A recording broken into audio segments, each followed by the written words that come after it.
Birds of Desire. Heavenletter number 5943. March 3, 2017.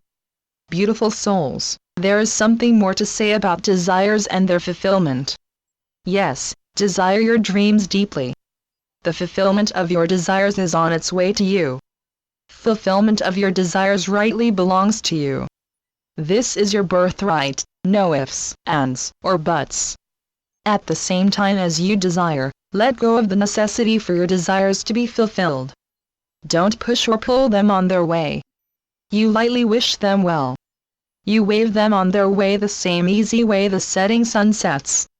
Don't be self-conscious or self-centered on your desires. You have likely read in other places that, as you become enlightened, you are to become desireless.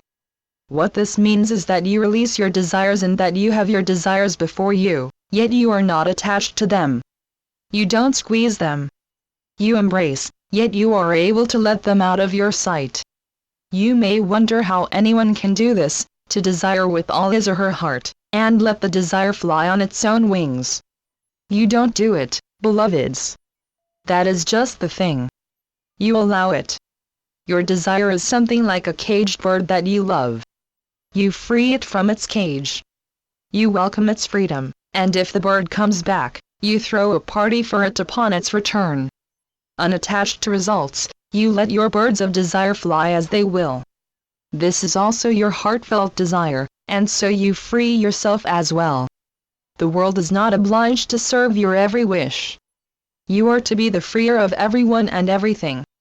When in the past you resented someone's attitude to you and or how they treated life altogether, now you shrug your shoulders and say, well, this is Tommy being Tommy, or, this is Esmeralda, just being Esmeralda.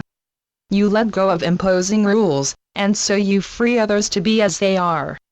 So, the other side of allowing freedom is the acceptance of life as it happens to be. Who would have thought that letting go and acceptance were such partners? You understand now that this freeing and acceptance are not something you perform. Always, you have lived life by the way you see it. You are doing the same now, only from a higher place. You can only see from where you are. This is nothing new. You are not attached to even being holy. Perhaps somewhere somehow, this was a decision of yours. It could be, yet you also let the decision go and so free yourself. You free yourself from force, from duty, from obligation, perhaps from having to be what you are not as yet. You free yourself to live life as it happens to appear. Beyond allowance and acceptance, you even applaud life as it reveals itself. From acceptance, from applauding, you find you love Tommy and Esmeralda without trying at all. You find you love their obstinacy. You find you love even everything about them that you used to object to with all your might. How your stance in the world has changed. This may well have been one of your desires, yet you did not make this change within you happen. The change came to you as a gift. You welcome the change, yet you cannot take credit for it. You are glad. The change in consciousness is something that happened to you, and you thank God for this change. What a proof of growth this is, that you can now let someone be as he happens to be. No longer do you have to improve others, and so you are improved. How do you like these apples?